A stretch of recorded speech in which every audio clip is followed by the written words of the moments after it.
Hi everyone, it's Natalie and welcome back to my channel. Today I'm going to be talking about some of the books that I've read not so recently. All of these I think were April reads. So anyway, the first book I'm going to be talking about is Black Sun by Rebecca Roanhorse. Our primary plot point, I guess, is that I'm going to read the summary because I don't want to summarize it wrong. Oh my gosh. Okay. A god will return when the earth and sky converge under the black sun in the holy city of Tova. The winter solstice is usually a time for celebration and renewal, but this year it coincides with a solar eclipse, a rare celestial event prescribed by the sun priest as an unbalancing of the world. Meanwhile, a ship launches from a distant city bound for Tova and set to arrive on the solstice. The captain of the ship, Shiala, is a disgraced teak whose song can calm the waters around her as easily as it can warp a man's mind. Her ship carries one passenger. Described as harmless, the passenger, Serapio, is a young man, blind, scarred, and cloaked in destiny. As Shiala well knows, when a man is described as harmless, he usually ends up being a villain. This book was so fucking good. And I think the primary reason I loved it is because I love revenge stories. Like, I don't think every revenge story is done well. I don't think every revenge story is written in a way that is satisfying. But in this one, it just works so perfectly because you can understand everyone's motivations. Like, one of my favorite things about this book is that I'm literally rooting for almost every single character that we read from the perspective of.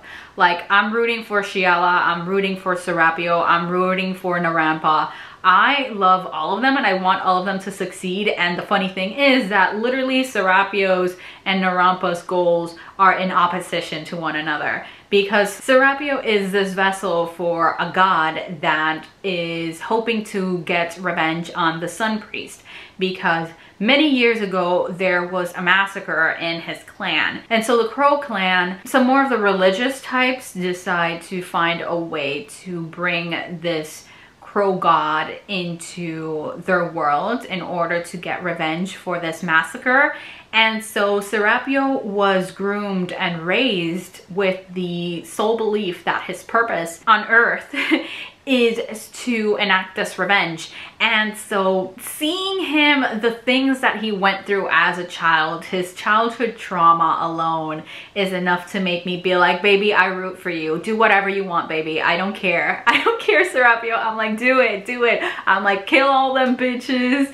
Do whatever you want. I'm like, it's okay. It's okay. Like, there was literally this one scene when he was a kid and he was getting trained, and so I think this woman tries to like break his shit, like he does wood carvings, and she tries to break his shit and he's like, I'm gonna fuck you up. Like, he almost blinds her. He's blind himself and he almost blinds her and she's like, how can you do this? And I'm like, yes, blind that bitch, do it, fuck her up, I don't care.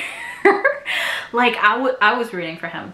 I was rooting for him the whole fucking time. And at the same time, I'm rooting for Narampa because Narampa is the type of person who is like, I know our system is broken. I know the way that our land is being ruled is not working. It's not really good for the people. And so I'm going to try to fix it from the inside. But of course, that's not always the best way to fix things or the easiest and fastest way to fix things. And so since she is the sun priest, she's literally the antagonist or the person that Serapio is after. And it's funny because everything that he's been taught about the sun priest is actually kind of not really how Narampa is trying to live into her role as the sun priest. So it's just phenomenal. I adored this fucking book. I loved it so fucking much. And one of the other things that I loved about it is Serapio and Shiala's relationship. Peak content, delicious content. We adore it. We love to see it. It is iconic. Like, I know some readers haven't been super into their relationship, but as a romance reader, I love romance in my books. And the thing is that this is still very much a fantasy novel. This is not a romance fantasy. This is a fantasy novel with romance. And I think the romance is done really, really well. I think Serapio and Shiala have chemistry, and I think their relationship makes sense because both of them are outsiders in their own ways, and both of them are powerful in their own ways. And so that just makes their relationship all that much more compelling and interesting and makes me adore them. Like the bathhouse scene. Wow. Like some romance books lack the steaminess of that bathhouse scene. Okay, some romance books I have read are less steamy than that bathhouse scene. So that's all I'm gonna say. So yeah, nothing else I have in my written review is worth sharing because honestly I was mostly incomprehensible. Like by the time I finished the book, like I think in Goodreads all I put is like, I think I think revenge stories are so sexy or something like that, or like I think vengeful gods are so sexy, something. I put some nonsense like that on Goodreads because it was literally the main vibe I was feeling. It was just amazing, iconic. I can't wait for the sequel. I don't think the sequel has a release date yet, and it's quite unfortunate because this book was so fucking good and I need book 2. The next book I'm going to be talking about is The Way of the House Husband by Kosuke Onu. I will be talking about volume 1 and volume 2. And this is a manga series where we follow our protagonist, who is an ex-Yakuza, and he decides to leave the Yakuza and to live his life as a house husband. And that's basically it. Like that's the whole premise of the thing. Overall, I have really enjoyed the series. If I'm not mistaken, I've rated both volume 1 and volume 2 4 stars because I just have a really fun time while reading this. It just is so, it's hilarious. Honestly, I think it's hilarious because I think Tatsu is his name. Don't fucking quote me on that, okay? Like just don't. But I love him. He's so chaotic and he's so committed to being like the best house husband ever. Like I'm just going to talk indiscriminately about both volumes. Like what I love about them is that one is not at all emasculated by being a house husband. He is proud of being a house husband. He is happy to wait for his wife to come home and to make everything perfect for his wife and make sure that everything is clean, that she has food and everything. And so he learns about how to be a house husband from other housewives. And I adore the interactions that he has with other housewives because he treats them like they're like they're bosses, like they're mob or mafia bosses, and it's just iconic, hilarious. And what I adore is that these housewives are like low-key terrified of him, but at the same time they're like, we have to take him under our wing, we have to help him. And so it's just precious. It's just precious. I love it so fucking much. And the thing about the series that also makes it unique is that it's more like, it's kind of like a short story collection because it's not really a cohesive narrative. Most of the mangas I've read have like a very cohesive narrative, and this is just like a collection of snapshots into his life as a house husband and into his life as he tries to live an ordinary life, but his past keeps haunting him and people keep trying to either arrest him or bring him back into his Yakuza life. And so it's just wonderful. It's honestly wonderful. And there's this one side character that is slowly growing on me, which is Masa. Masa was basically one of the kids that was working with him when he was a Yakuza. And so he's still trying to figure out like how to be an ordinary citizen, how not to be a Yakuza, but in a different way because he's younger and he still looks up to our protagonist. And so he's like trying to learn the ways of a house husband, but not really being successful at it. And it is just wonderful, fantastic, hilarious, and he's more annoying in the first volume, but again, he grows on you. And then overall, Miku, who is our protagonist's wife, is also iconic because she's like low-key badass. Like low-key, she's not afraid of anything, and I love that. They suit each other so perfectly. It's not funny. It's just perfection. And so I have just really been enjoying this series. I am so happy I picked them up on a whim, and I would highly, highly recommend it if you are into that thing. And oh, the only other thing I wanted to mention about this series is that it is this weird thing where it's one of those translations that feels incredibly Americanized, or at least anglicized, or whatever you want to call it, because since he's a Yakuza, like all the slang feels very much like what you would consider like street talk or whatever. Like, I don't know the proper terms for this shit, but basically it all very sounds like what you might expect in an American film about people who drug deal and stuff like that. So obviously I don't expect that to be incredibly loyal to the actual text of the original, so that's just something that I have to ignore because I don't like thinking about it too hard, because a lot of the humor really is in the dialogue, and I know that the dialogue was considerably translated, like the translation decisions were made so that the humor would still make sense here, and because of that I'm confident it's pretty radically different than what was originally said. And so it's just interesting to think about, you know.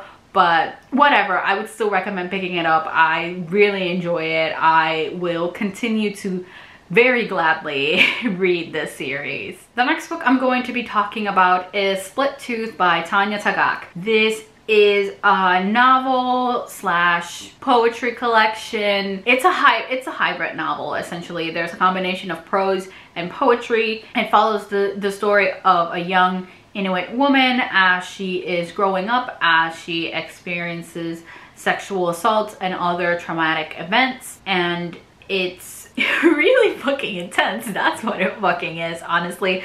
I gave this 5 stars. I really need to reread it because honestly I don't have the brain cells to talk about this book. Like, when I think about this book, all I can think about is how it was such an experience. Like, it's really an experience, and it's so difficult to talk about it because of it, because so much of it is like just how you feel as you are reading it, and like it feels like it's like crawling over your skin as you read it, and it's just so phenomenal. It really is incredible.